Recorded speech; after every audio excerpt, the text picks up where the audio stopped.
Buenas.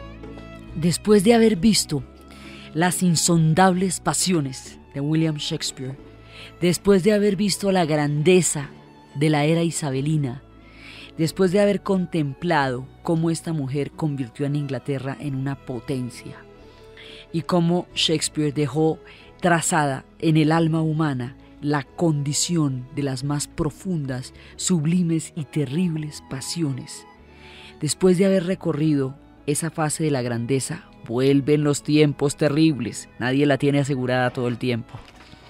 Vuelven los tiempos terribles porque después de la muerte de Isabel, Isabel muere después de 45 años de reinado. Y después de la muerte de Isabel, vienen los tiempos de Jacobo I. Y Jacobo I es el hijo de María Estuardo, reina de Escocia. Entonces, ella es católica, ¿se acuerdan que por eso fue el lío? Pues Jacobo también.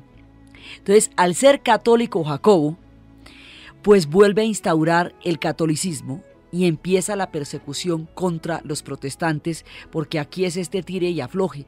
Mientras Inglaterra se define de una vez por todas religiosamente, va a atravesar muchas guerras, muchos cataclismos y muchas avatares. Aquí en este momento se van a definir una serie de circunstancias que son importantísimas, la definición religiosa y la definición política de Inglaterra. Y esto va a ser con una mano de intrigas como ellos acostumbran en su turbulenta historia.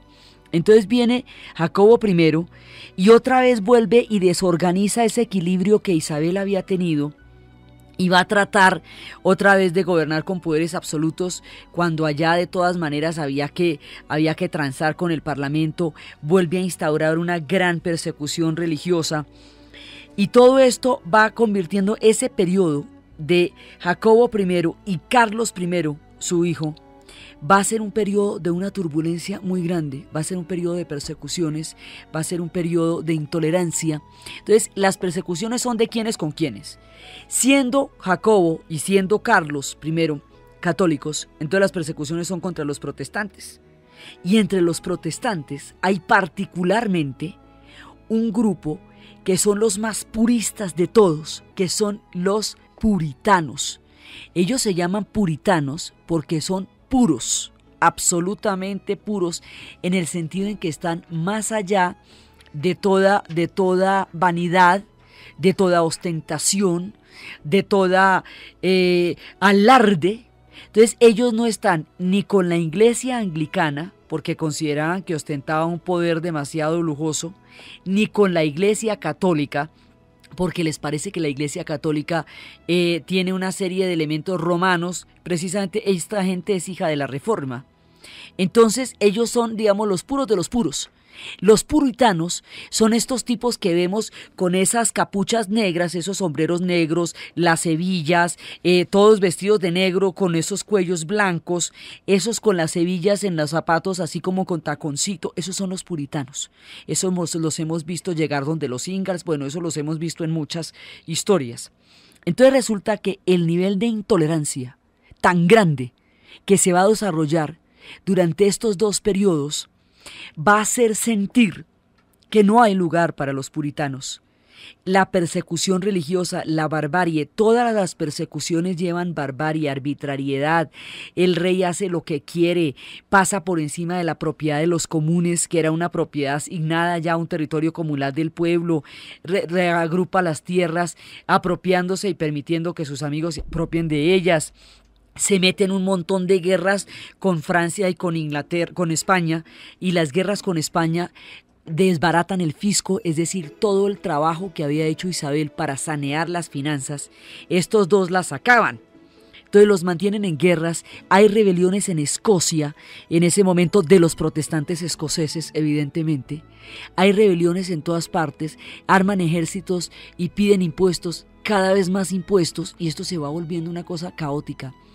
En un país caótico, con un nivel grandísimo de intolerancia, con persecuciones religiosas, con toda clase de abusos y arbitrariedades sin control por parte del rey, sin una legitimidad, digamos, como gobernante, pues es legítimo porque es el hijo de María Estuardo, pero como gobernante no tiene la talla ninguno de los dos, ni Jacobo I ni Carlos I. Jacobo hace las cosas mal, pero Carlos I realmente las empeora. O sea, con él la cosa va a ser gravísima. Entonces, en estos dos periodos hay un combo de gente que dice que ya no hay caso, que se pierde la posibilidad de un espíritu puritano en Inglaterra, que el ideal protestante que ellos querían no se va a poder lograr, porque ya hay una nueva dinastía católica, así que la posibilidad de retornar los protestantes al trono, por lo menos a simple vista, no se ve por ningún lado. La historia tiene márgenes de desesperación y de sin salida. En este momento, ellos se sienten una sin salida. Los puritanos sienten que no tienen para dónde agarrar, que Inglaterra ya no es una tierra para ellos, que las persecuciones hacen que ya no haya un espacio donde puedan ellos llevar a cabo su fe, donde puedan desarrollar su sentido de la religión, ya no hay donde.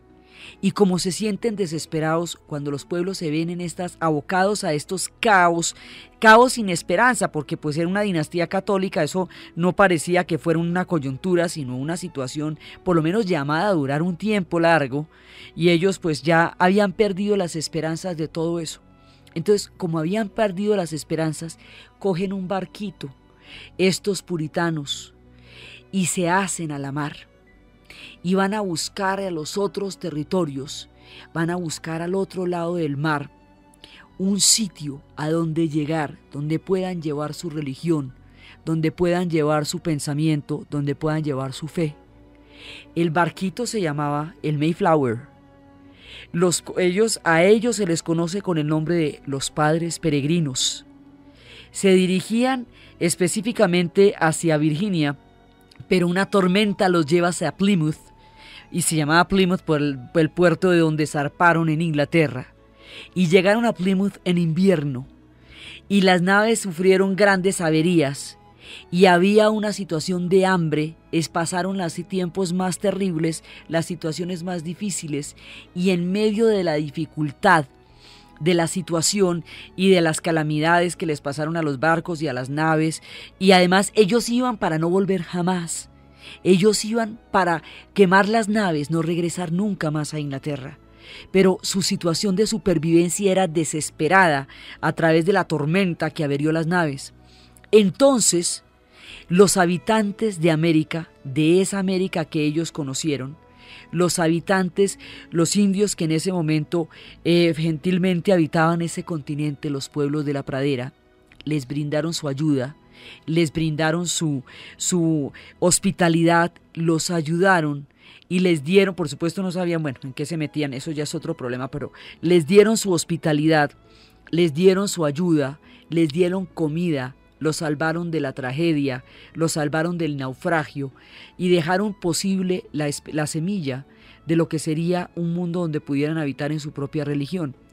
Por la compañía, la hospitalidad, la ayuda, la solidaridad que recibieron de parte de los indios, en esa ocasión se celebra con un gigantesco pavo, que es un animal americano, cada año en Estados Unidos el Día de Acción de Gracias, ya llamado Thanksgiving, que es la manera de celebrar ese encuentro de solidaridad y de ayuda que permitió que los padres peregrinos del Mayflower pudieran sobrevivir en Plymouth y luego en Virginia para fundar lo que más adelante serían las 13 colonias. Ese es el origen de lo que después sería la nación americana. Y surge de las persecuciones contra los puritanos que se están desarrollando en tiempos de Carlos y en tiempos de Jacobo en Inglaterra, y que hacen imposible la vida para los que no son católicos en ese momento. Entonces son esas intolerancias y esas guerras. Por eso es que decía el maestro Arciniegas que las utopías europeas solo se pudieron realizar en América, porque solamente en América se dieron las condiciones de libertad para que ellos llegaran con su fe. Entonces el tipo de fundación que va a tener la nación americana es una fundación que se hace sobre la base de una intolerancia religiosa que expulsa a pueblos a buscar territorios libres donde puedan ejercer su religión. Es una conquista religiosa. Tiene unas características diferentes a las conquistas del sur, porque en América del Sur los motivos eran otros. Aquí eran comunidades.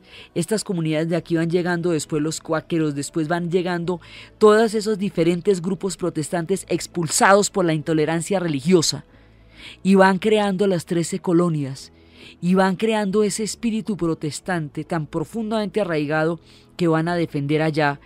Y de estos grupos hoy solamente queda un testimonio de lo que esa época fue, que son los Amish, que todavía viven como se vivía hasta el siglo XVIII. Hay una película que se llama, una película con Harrison Ford, que cuenta la historia de los Amish. Entonces ellos son, digamos, la esencia de la parte europea de lo que va a ser la nación americana. Entonces la religión va a ser protestante desde el principio porque fue el protestantismo el que permitió que esa nación existiera. La congregación en torno a las iglesias va a ser muy importante. Las iglesias son desprovistas de cualquier lujo porque precisamente su carácter puritano los hace reprobar cualquier tipo de ostentación. No hay ritos, el rito de arrodillarse, durante la comunión, esos no se pueden hacer porque todos son parte de la reforma protestante. De este mundo es que van a salir los Ingalls. Los Ingalls son el resultado de los padres peregrinos y todas esas series que uno ve que se juntan en la capilla y que salen estos personajes así piadosos, ellos son los que vienen de los padres peregrinos. Tienen todo ese lado piadoso, toda esa espiritualidad. Y por otro lado, también tienen un puritanismo extremo, porque también de esta tendencia es que van a salir historias tan terribles como la letra escarlata. La mujer esta que por haber tenido un hijo soltera tenía que llevar una letra en el pecho que mostrara para todos su ignominia. Eran situaciones bien difíciles y era un extremo de la fe porque estos eran puristas. Entonces los puritanos van a fundar la nación americana en el Mayflower, por eso en Ginebra, donde está el mural de la Reforma, están ellos, están los padres peregrinos al lado de Calvino, al lado de Lutero, al lado de Zwinglio y al lado de un hombre del que vamos a hablar profundamente ahora, al lado de Oliverio Cromwell. Entonces, esto va pasando y se desprende de las guerras religiosas. Son las guerras religiosas las que dan origen a la nación americana. Ya los tenemos en ultramar, después sabremos de ellos, continuamos sabiendo de ellos. Mientras tanto, en Inglaterra, la cosa se agrava, se va poniendo cada vez más terrible. Jacobo I deja una situación de inestabilidad muy grande, pero Carlos I, a ese sí se le va la mano. Definitivamente se le va la mano, porque Carlos I quiere desconocer el Parlamento. Y desconocer el Parlamento en Inglaterra no se puede. Usted puede seducirlo, dominarlo, transar con él. Por ejemplo, la fortaleza de Enrique VIII lo tenía a su disposición, pero contaba con el Parlamento. La astucia de Isabel I hacía que convenciera al Parlamento de que le hiciera caso en las cosas que ella quería. Pero Carlos I va a desconocer el Parlamento. Lo va a desconocer y lo va a maltratar de una manera tan grande que le va a costar la mismísima cabeza.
Depende de mi voluntad el convocar parlamentos, así como permitir que celebren sesiones o bien disolverlos, y según los frutos que den consentiré o no que prosigan sus tareas. No toméis esto como una amenaza, pues nunca amenazo a los que no considero mis iguales. Con esta arrogancia se va dirigiendo Carlos I al Parlamento inglés, ¿cómo les parece? pues a ellos les pareció terrible. Entonces Carlos I desprecia el Parlamento y quiere crear una monarquía con poderes divinos, una monarquía absoluta. Los tiempos de las monarquías absolutas en Inglaterra ya pasaron y esto no se lo van a permitir. Entonces en el Parlamento va a haber una gran cantidad de encontrones y va a haber cualquier cantidad de desavenencias y desacuerdos entre Carlos I y el Parlamento, porque Carlos I quiere eliminar los derechos fuera de su propia autoridad. Y una de las cosas importantísimas de Inglaterra son los derechos individuales y la limitación del poder monárquico. Los ingleses dan este legado a la política mundial. Este legado, para que los franceses lo hagan, les va a costar una revolución. Los ingleses lo están haciendo por la vía del Parlamento.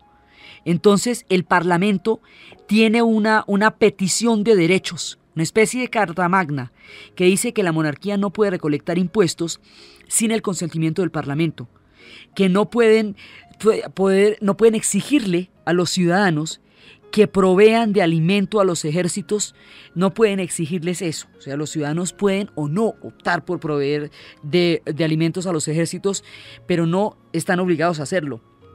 Que la ley militar no se puede imponer en tiempos de paz y que una persona no puede ser arrestada sin un cargo específico. Son los comienzos de la sociedad civil, son los comienzos de los derechos ciudadanos, y esto es antes de la Revolución Francesa. Son las leyes que el Parlamento le está pidiendo al rey que apruebe.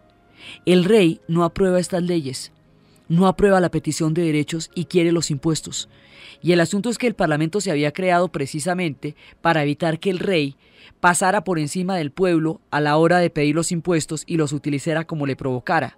Entonces aquí hay un pulso entre el control del poder real y el poder del Parlamento, y se van a batir los dos en ese pulso, y en la mitad de ese pulso está el contexto religioso. Y en la mitad del contexto religioso está un personaje que es, digamos, absolutamente protagónico en todo lo que estamos contando. Se llama Oliverio Cromwell. Es descendiente de ese Cromwell, del mismo Cromwell que lo habíamos visto haciendo toda clase de trampas en tiempos de Ana Bolena, ese canciller escurridizo que tuvo Enrique VIII, que le proponía toda clase de triquiñuelas y que fue también un artífice precisamente de la ruptura de Enrique VIII con el Papa. Es descendiente de ese. Entonces, Oliverio Cromwell es un personaje adusto, receloso.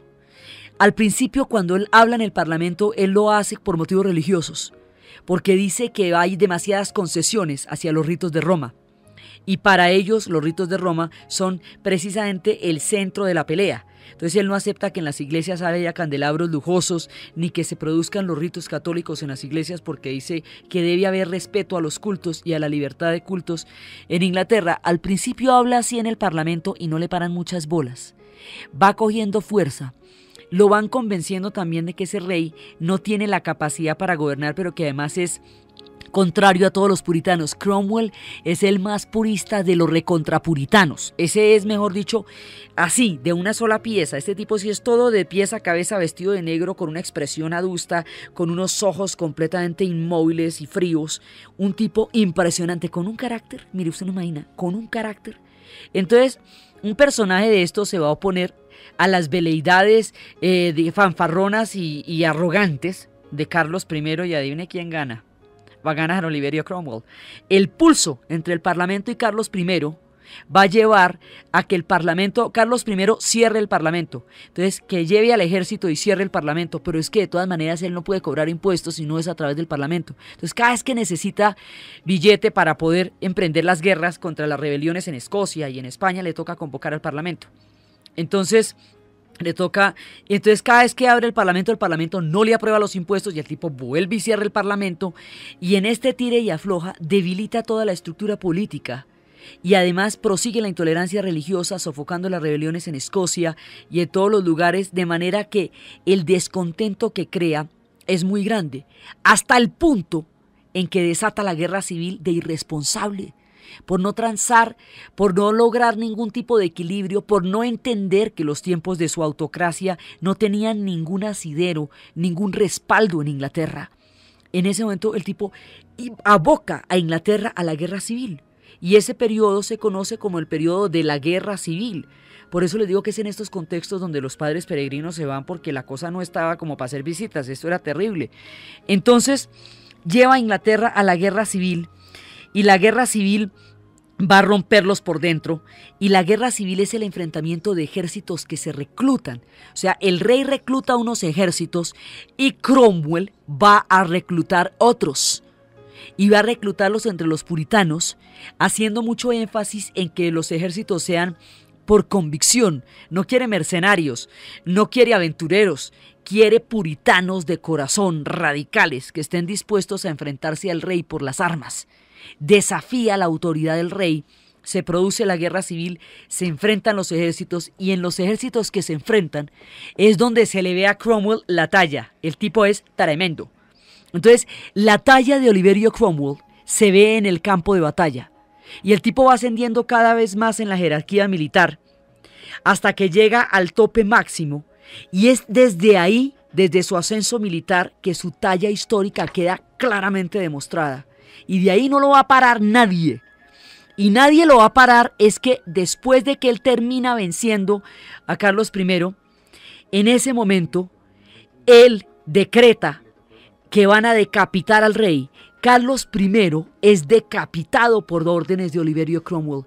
Carlos I había cometido todos los errores que ustedes imaginen. En una época, en uno de esos cierres del Parlamento, mandó detener a Cromwell y a Pym y a Hastings, a los principales dirigentes de los puritanos.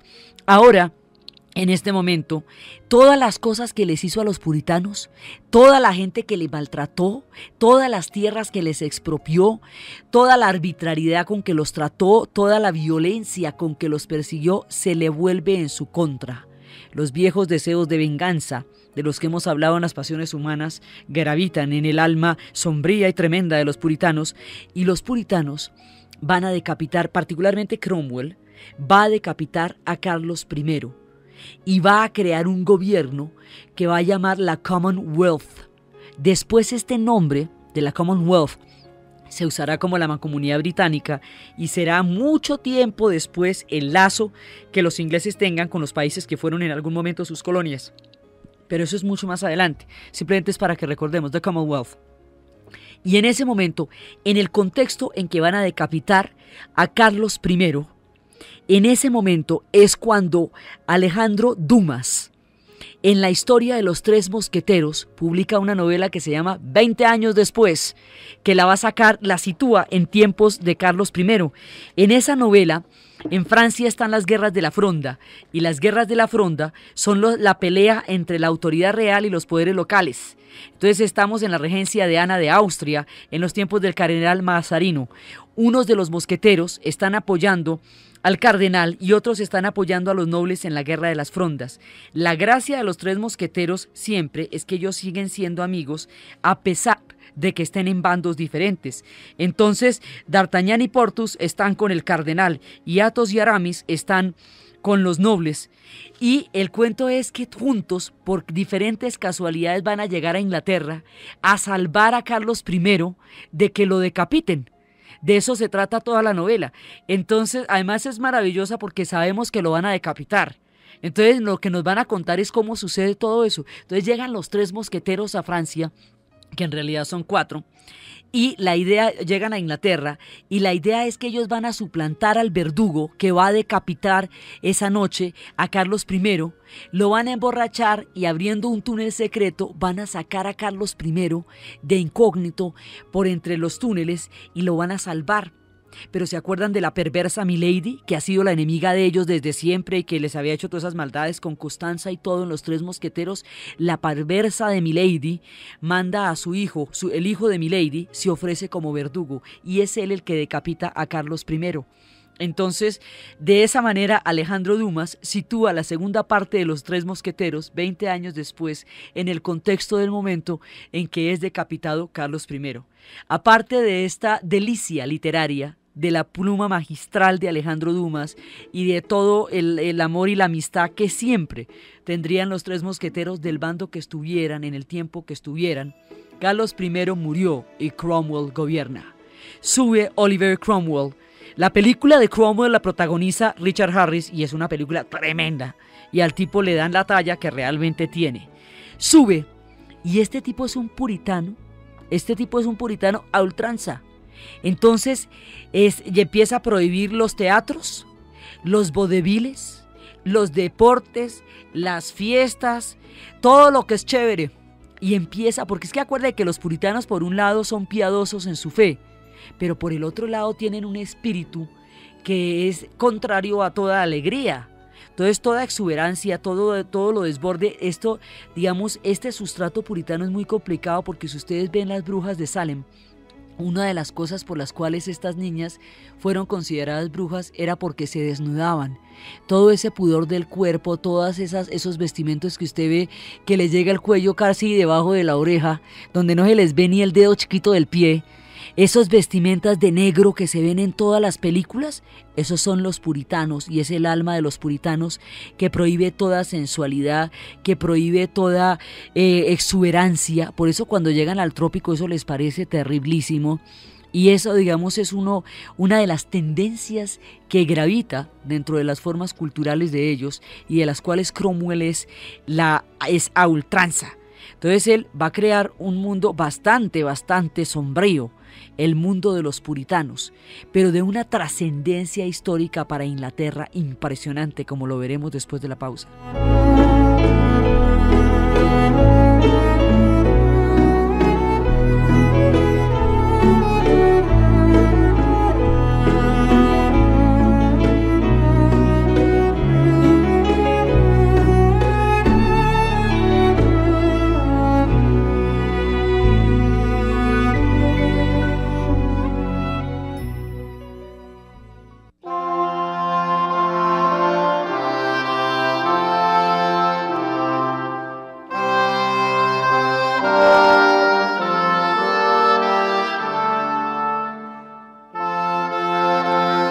El régimen de terror que se vivió y de oscurantismo que se vivió durante el tiempo de Carlos I exacerbó a los puritanos. Cuando Cromwell va a subir, él es el resultado de toda la represión, el odio y la arbitrariedad que se ejerció contra ellos durante el tiempo de Carlos I. Y él, de otra manera, también va a ser terrible, porque va a desatar una represión contra los católicos muy grande, porque considera que los católicos son sus enemigos fundamentales, que es Roma, que es el catolicismo romano, el que es el enemigo fundamental del tipo de iglesia que él quiere que Inglaterra tenga. La figura que Cromwell va a utilizar es la de Lord Protector. Se declara algo así como el padre de Inglaterra, porque a él le van a ofrecer la corona de Inglaterra, pero como él es un puritano, y esto implica una austeridad en todo nivel y sobre todo con los símbolos de ostentación real, entonces él rechaza la corona, se declara Lord Protector, que es una figura que él se inventa, y ahí es cuando prohíbe las tabernas, cuando prohíbe las fiestas populares, los deportes y los juegos públicos. Entonces Inglaterra queda aburridísima. Estos espíritus puritanos de vez en cuando resurgen en las diferentes sociedades cuando les da por cerrar todos los lugares donde la gente pretenda por lo menos reírse. Entonces este espíritu este espíritu totalmente oscuro, este espíritu tan supremamente moralista, tan bravo, el de los puritanos, se va a imponer en Inglaterra. Y es esta beta de donde les digo que aparecen las figuras como la letra escarlata o las mujeres que eran acusadas de brujería simplemente por sensualidad. Es una época de una pacatería muy extrema, de una situación muy difícil a nivel de la vida cotidiana, pero se va forjando una parte fundamental de la política inglesa. Entonces, como el enemigo de él son los católicos, entonces básicamente son España y son Roma, porque es el catolicismo romano aquel que él combate con tanta severidad. En ese momento estalla una gran rebelión en Irlanda, y la rebelión en Irlanda, los irlandeses son católicos, siempre han sido católicos, el catolicismo irlandés es proverbial desde los tiempos de San Patricio, desde sus orígenes celtas, desde sus particularidades, hace a la esencia de Irlanda el ser católica. En este contexto de persecuciones, Irlanda entra en rebelión, y la rebelión, que va a ser apoyada indirectamente por España, digamos por debajo de cuerda, pero es una rebelión del pueblo irlandés. La rebelión que va a tener Irlanda contra Cromwell va a ser aplastada de la manera más terrible. Va a ser tan grave que él, para los irlandeses, es el verdugo de Irlanda, el asesino de Irlanda.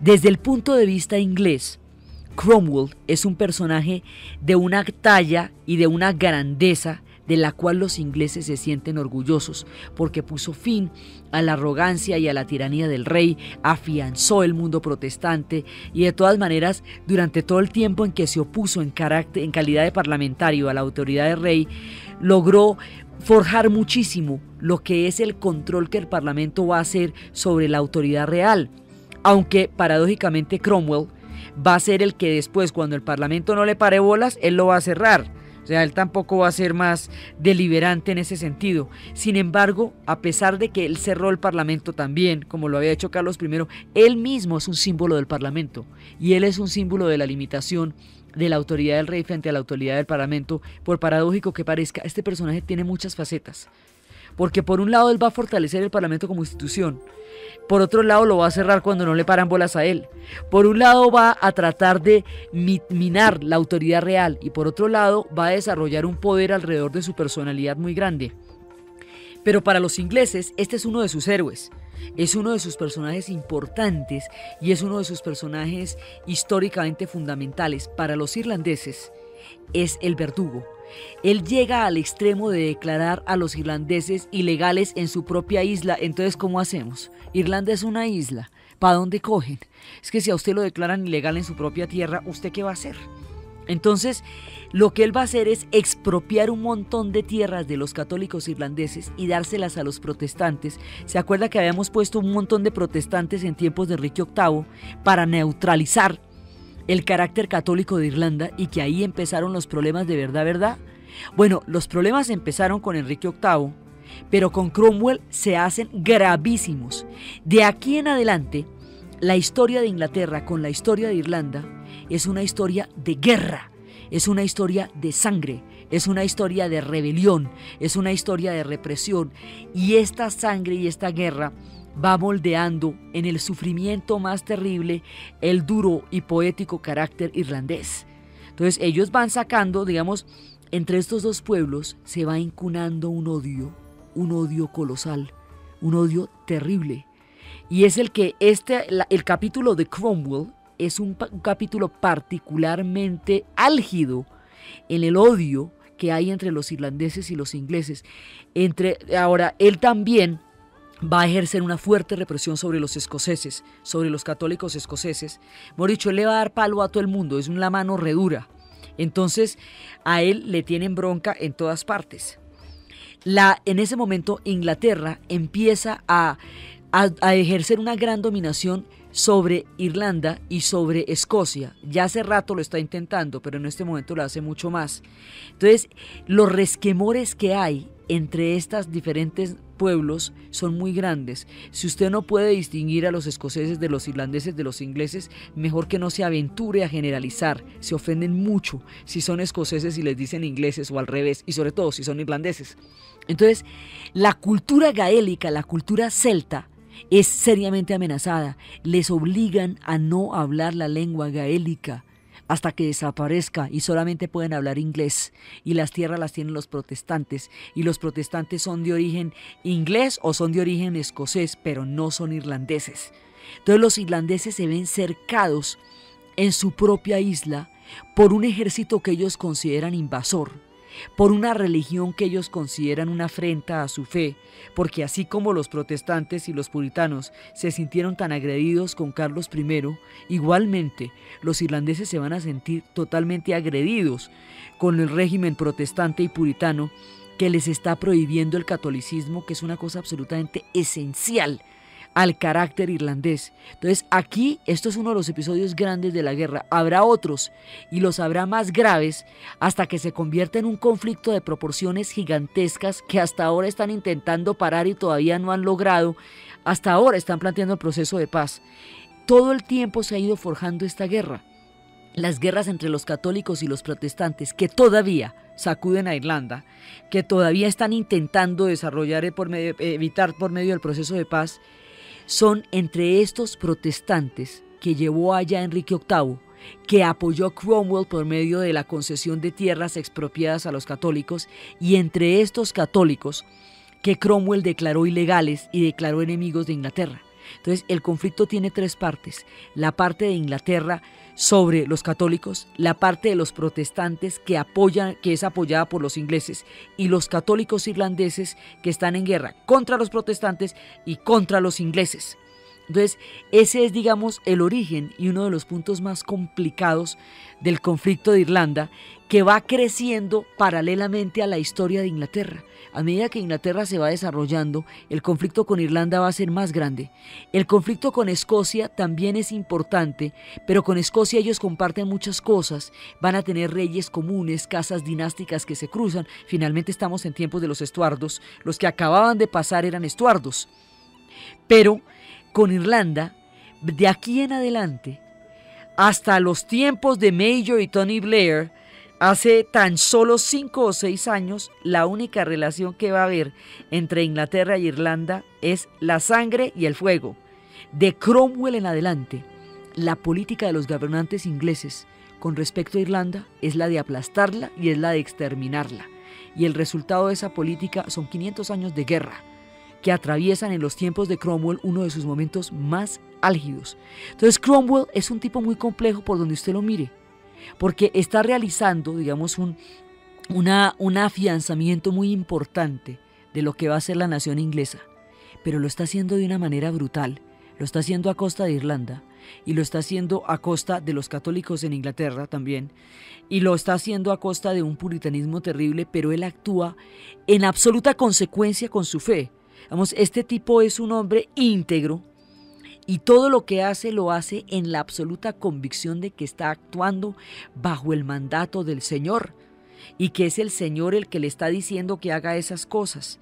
Entonces por eso es tan difícil de medir, ¿ve? Porque él es absolutamente honesto con su propia fe, tanto que cuando le ofrecen la corona la va a rechazar, porque la humildad que se debe a los puritanos riñe con el hecho de tener la corona, pero en la vida práctica ejerce un poder absoluto, una dictadura, así común y corriente.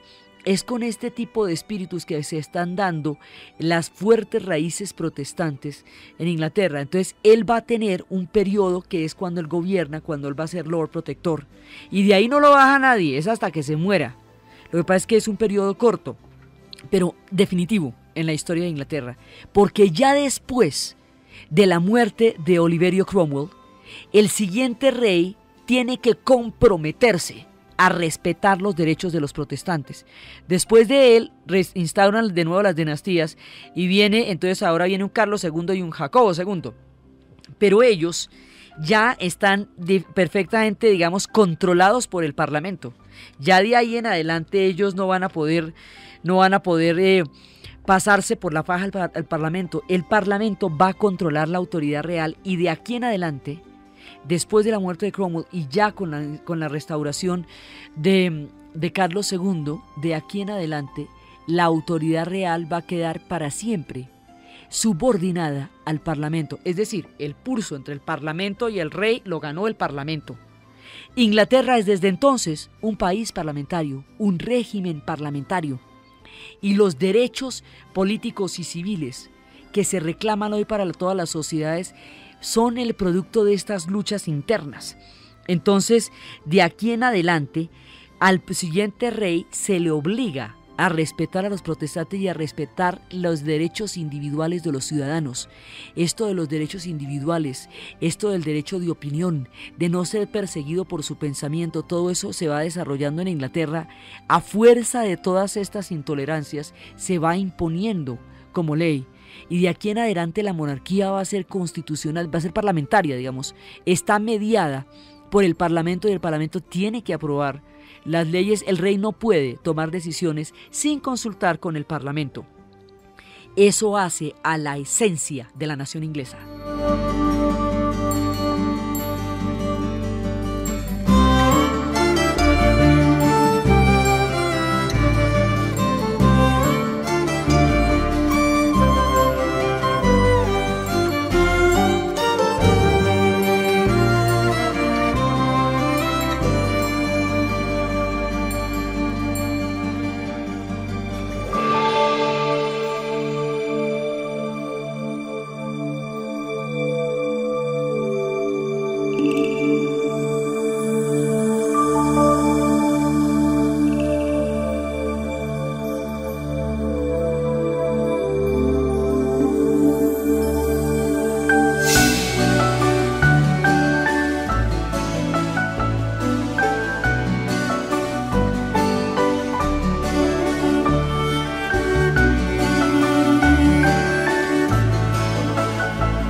Todo este tiempo en que se está conformando la nación inglesa, están pasando cosas importantes a todo nivel.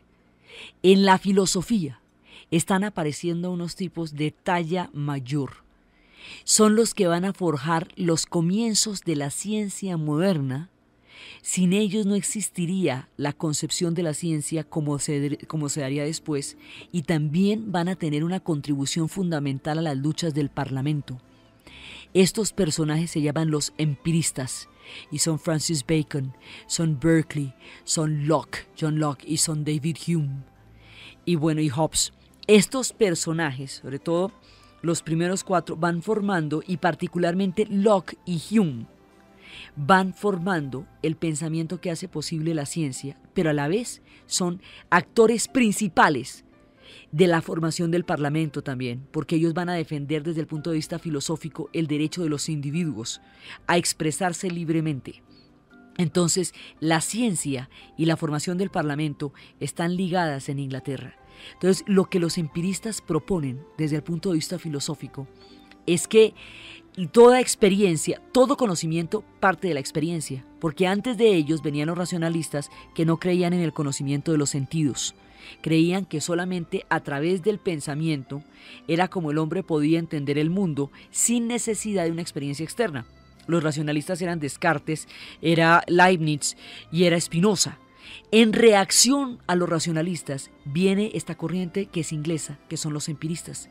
Los empiristas llegan a desarrollar cositas tan interesantes como la explicación del mundo a través de causas y efectos, por ejemplo. Esas son cositas de las que dice Hume.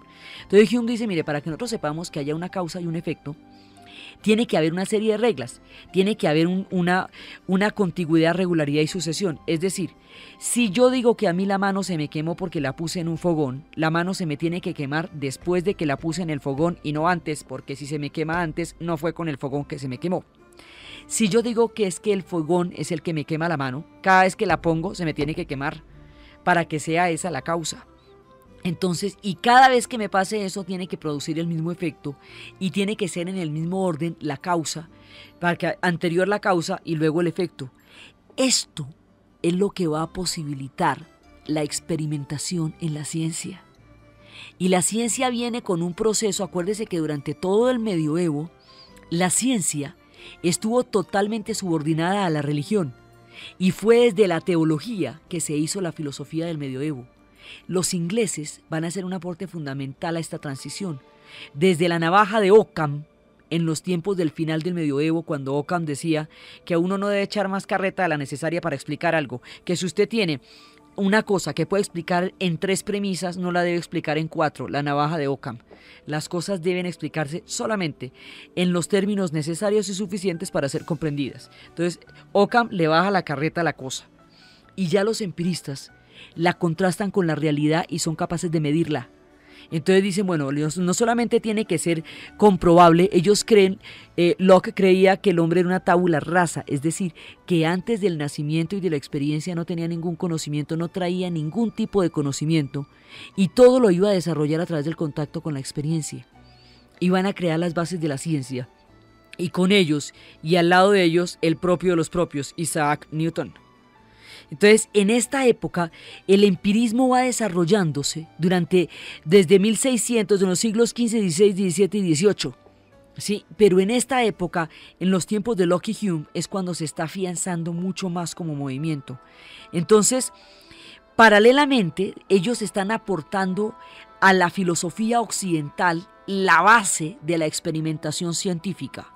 Y Newton, por su lado, nos deja la herencia de entender la ley de la gravedad, entender que la misma fuerza que mantiene a la luna dándole vueltas a la Tierra es la misma que hace que los objetos se caigan, una fuerza en el centro de la Tierra que atrae a los cuerpos que se llama gravedad, y logra explicarlo mediante las derivadas y las integrales que él desarrolló para explicar el movimiento y que Leibniz había desarrollado para explicar el origen divino de las mónadas. El asunto es que estos personajes son gigantes mentales que están sucediendo y creando la filosofía y la ciencia moderna en los momentos en que se está creando el Parlamento, en los momentos en que la literatura está desarrollando grandes personajes, como la historia de un hombre que en una expedición desarrolló tal nivel de conflicto con la gente que lo estaba llevando, que decidieron dejarlo solo en una isla porque decían, este tipo si nos lo llevamos nos va a cagar a todos. Entonces una pelea terrible entre este tipo que se llama Selkirk y la marinería. A Selkirk lo dejan en una isla, en un archipiélago de Juan Fernández, y cuando lo dejan en el archipiélago de Juan Fernández, el tipo va a vivir ahí, de ahí en adelante, y más adelante, 5 años después, ya estamos en 1709, lleva a un duque y se pone a hablar con él. Casualmente llegó a la isla y se va a encontrar con este personaje que lleva 5 años en la isla feliz de la vida y ha desarrollado toda una historia.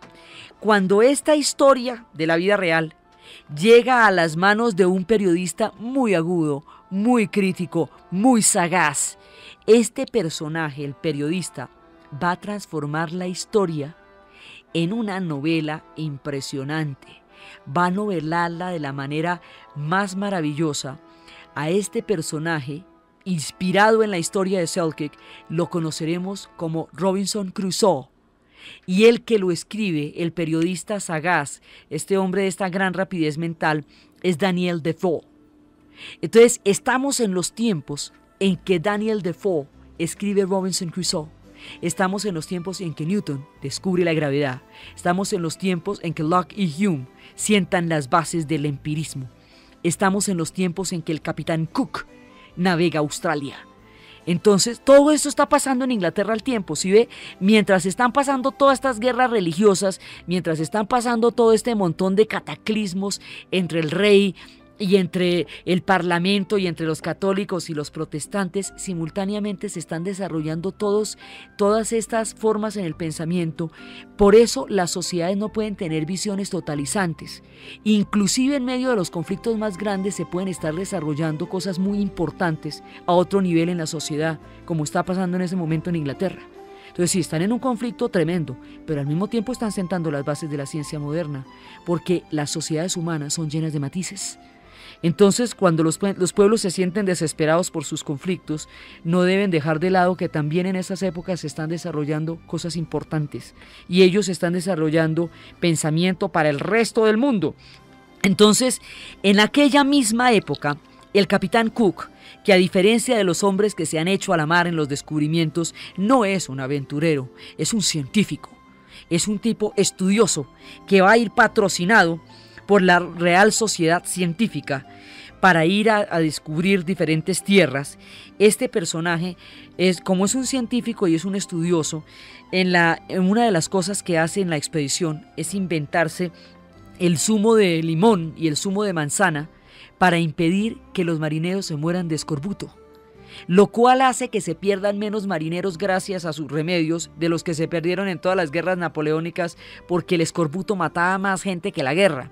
Entonces tiene estos éxitos y él va a llegar a una zona que solamente estaba intuida por los griegos, que decían que si la Tierra era simétrica y en la parte de arriba había grandes bloques continentales, en la parte de abajo tendría que haber un bloque continental paralelo, equivalente, por la simetría de la Tierra.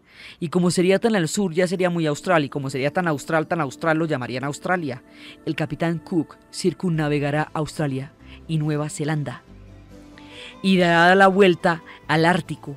Y en sus navegaciones en Australia y Nueva Zelanda, como está patrocinado por la Sociedad Científica de Real, los nombres que le va a poner a las islas o son los nombres de las tierras que existen en Inglaterra, como Nueva Caledonia, Caledonia es Escocia, o le va poniendo los nombres de las diferentes ciudades o le va poniendo los nombres de aquellos que patrocinaron las expediciones.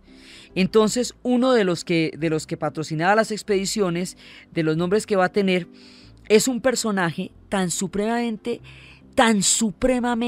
enviciado con el juego que no podía dejar de jugar para comer. Entonces, como no podía dejar de jugar para comer, pedía que entre panecitos le llevaran unas carnes para podérselas comer mientras estaba en el salón de juego, porque no podía salir de ahí ni un solo minuto.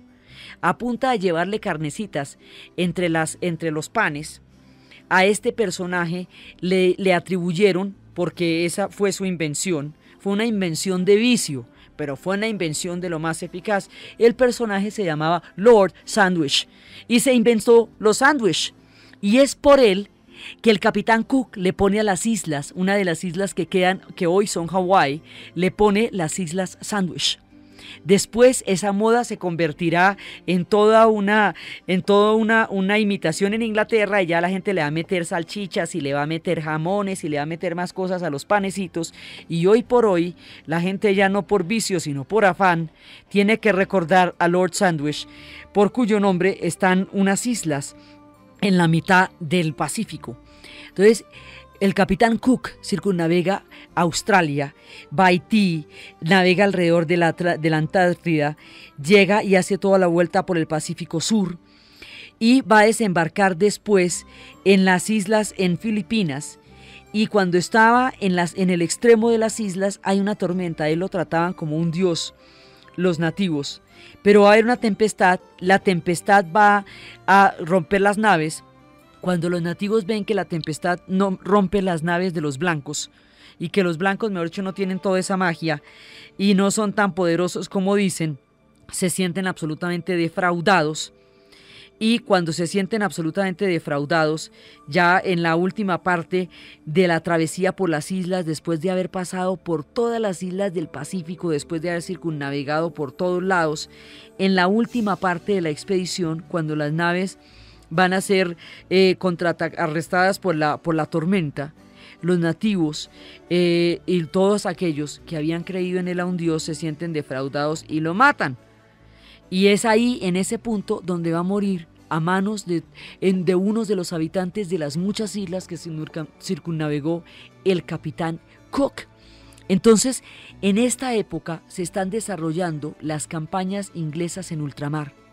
Se están desarrollando las bases del pensamiento científico, se está desarrollando la teoría política que limita la autoridad real y le va dando los derechos al ciudadano a través del fortalecimiento del Parlamento. Se está desarrollando también un puritanismo religioso que va a dar lugar a muchas persecuciones, pero que va a dar lugar también a muchas formas de trabajo que van a generar diferentes sociedades en lo que después Max Weber va a llamar la ética protestante. Y en estos tiempos se están desarrollando todas estas cosas. Entonces, cuando después de Carlos II y Jacobo II va a haber de nuevo la amenaza de una dinastía católica que se preserve, hacen un trato con una mujer que es la hija protestante de Jacobo II, y la van a casar con Guillermo de Orange, rey de Holanda. La Orden de Orange sella para siempre el protestantismo en Inglaterra. En este punto de la historia, Inglaterra se ha definido. De aquí en adelante será protestante, será parlamentaria, y de aquí en adelante ha forjado los puntos fundamentales de su esencia política, científica y social.